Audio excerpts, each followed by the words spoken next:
You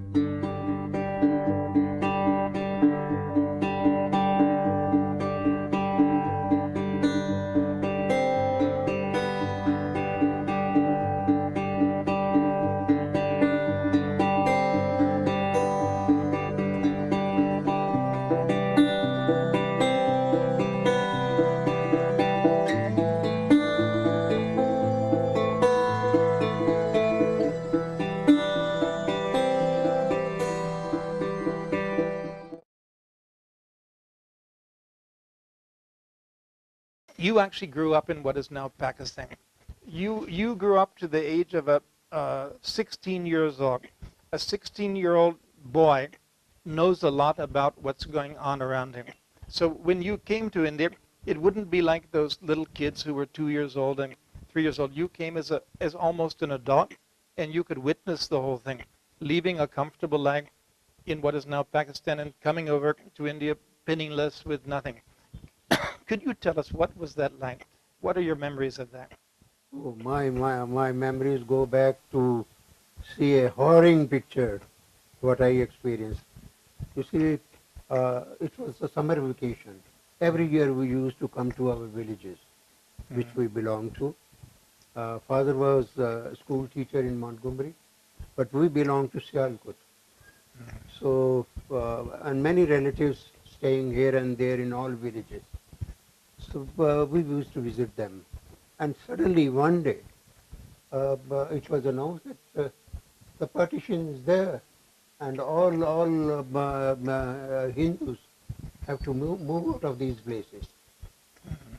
So we couldn't go back to Montgomery to even collect our single cloth or utensil or anything of useful utility. So we came, and even in those villages, these fellows will come, the hooligans with their weapons and this and that, and we have to get together 70,000 of us in a camp, and there every day there was an announcement that there is a train about 5 kilometers from here. There is a station, and we will try our luggage. Being the eldest, although I was 16 years, but I was still the eldest. I see. And one day we will try our luggage. The other day say, no, it's postponed to another 2 years. So we'll untry to use it for the nights, sleeping or for bed or anything. So the hands were full of blood because it was a raw rope which we had to tie in the morning, open in the evening, then again tie. And not only that, some of the relatives which were around and they didn't have any sort of help of a grown-up child, there I will help. I see. So on. So it was a very hard thing.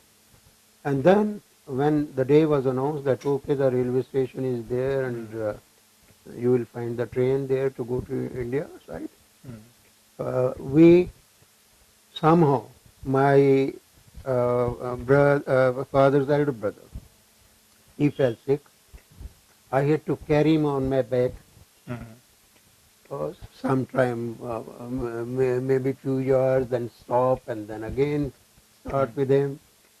So we read there, and it was very, very hot days.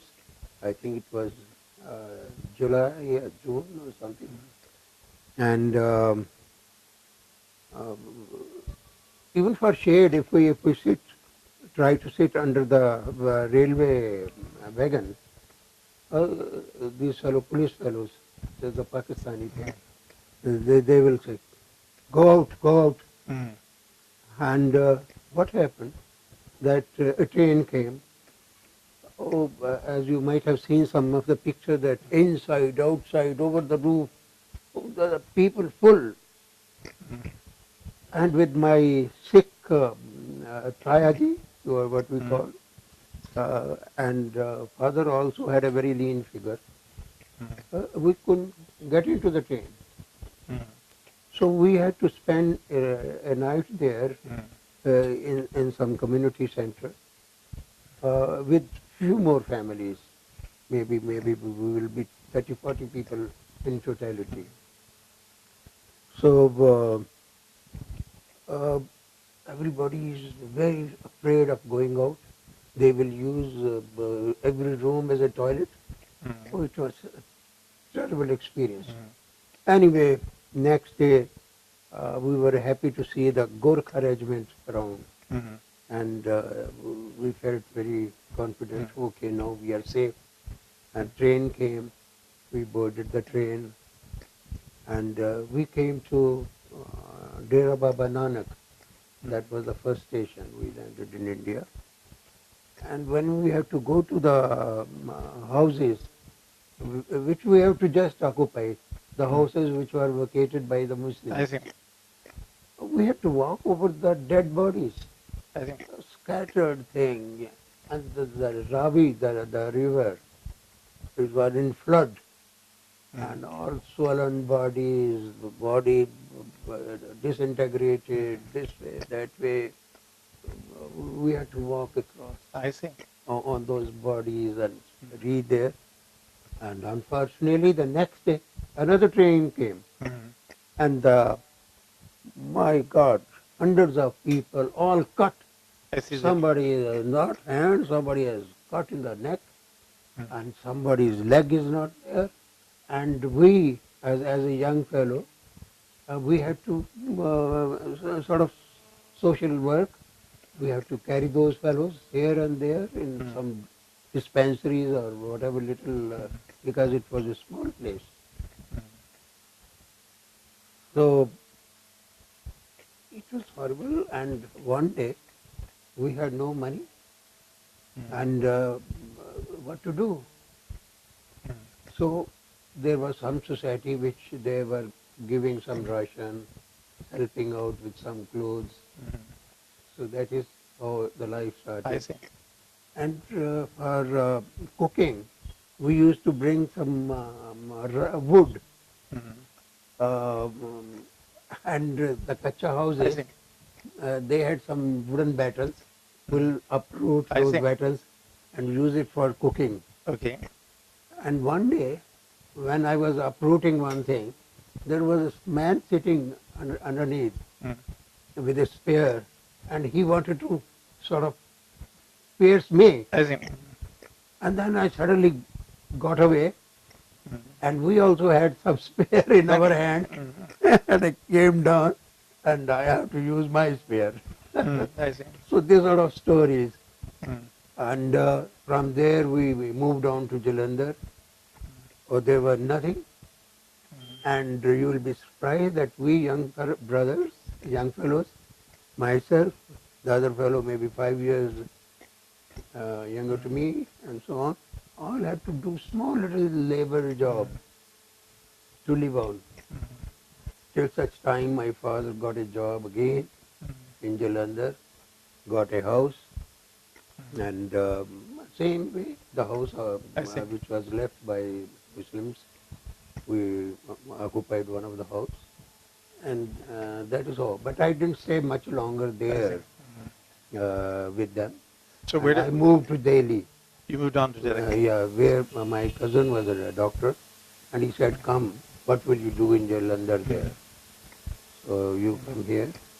You have just passed your matriculation."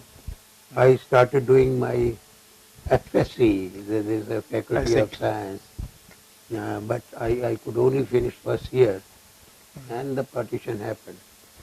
And I had told you that I joined Hindu College to do my graduation, and no money came, but for the first month. I see. So I had to discontinue the education also. Yeah. So such was the horrifying day. And then one day I said, well, what to do? And there was an advertisement for the Navy recruitment, I see. the Commission of Navy, and went for interview. It was all sort of tests, Yes. and physically found very fit. And I was quite I see. okay. Yeah. So the commission was given as a cadet. And I was made to stay in the annexia of Commodore. He was also H. Drew. I think. Of course, I came to know Jane B. Drew much Yes. later, Yes. but he was also Drew. Mm, had a beautiful wife, a beautiful daughter. I was staying in Annexi, and I don't know, out of just fancy, she said, "Why don't you go to Gymkhana Club with me or swim or something?" Yeah. She used to give me many beautiful clothes, I see. Okay. and she was really beautiful. I see. But when his father came to know about I this, see. I see. then I was You were made to expelled leave the from- Annexi. I see. Okay. Yeah. So the many stories of this I kind. see. I remember maybe somebody was fit enough or some sort of presentation. I landed in Milan. First thing, there was a group of people and an Indian introducing me. And the first girl I met there, "Oh, I'm going to marry this." I think. I said, "My God, I'm married already." So, okay, left that.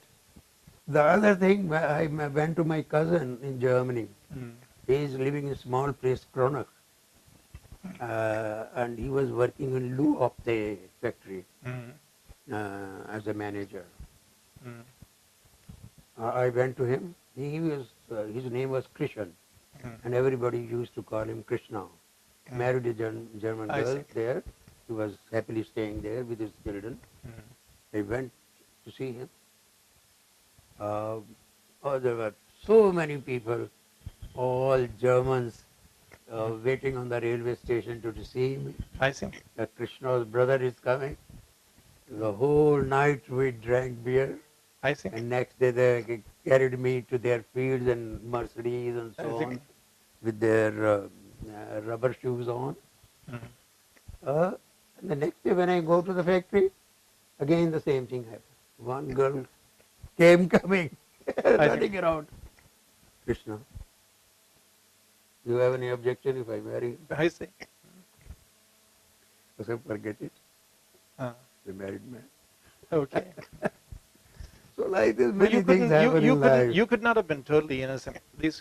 You must have done something to give a hint to these girls that maybe you weren't married. Well, maybe looking at me, they thought that I'm not married. Now tell me. Maybe my mannerism. Now tell me. You were in Bangalore.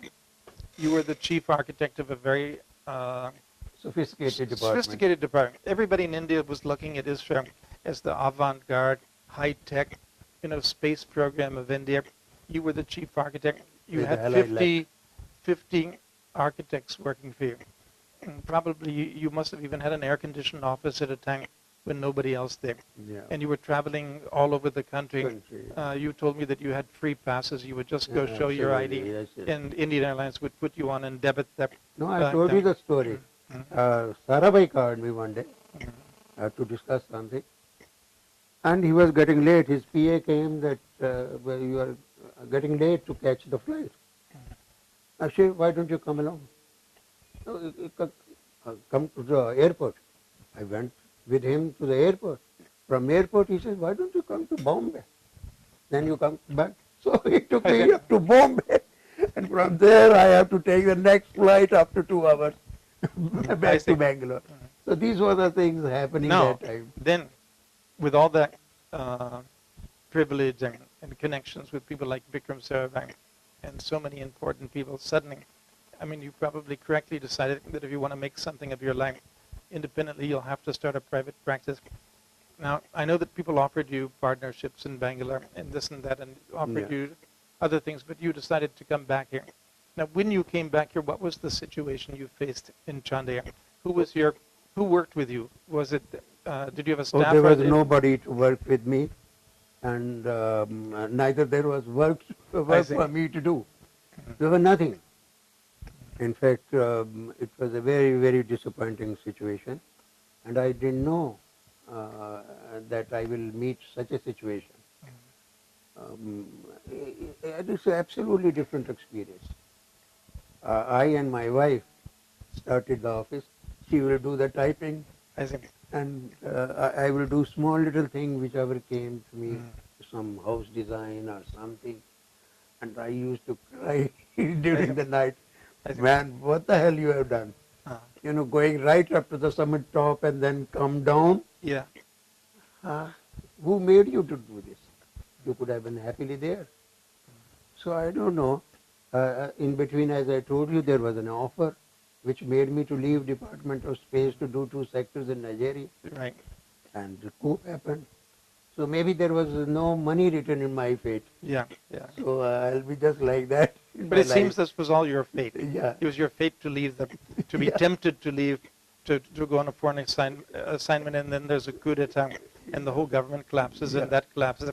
So then you come back to Chandigarh, But and you and yeah. your wife Yeah, single-handedly. just one room on the ground floor, which was my office. And after a month or so, same room with no staff, a Sardarji walks in. He was the Director General of the CSIR, Central Space Research Organization, and offered me to do the Institute of Microbial Technology. I see. So that was the beginning. So things took off from there. Yeah, and then projects kept on pouring. Then some staff added. We had the whole ground floor vacated for the office. We went up, I see. and like that. So, and then till today, I think it was very, very happy. Very nice. Okay. So it went on. Okay, so you had an exciting life.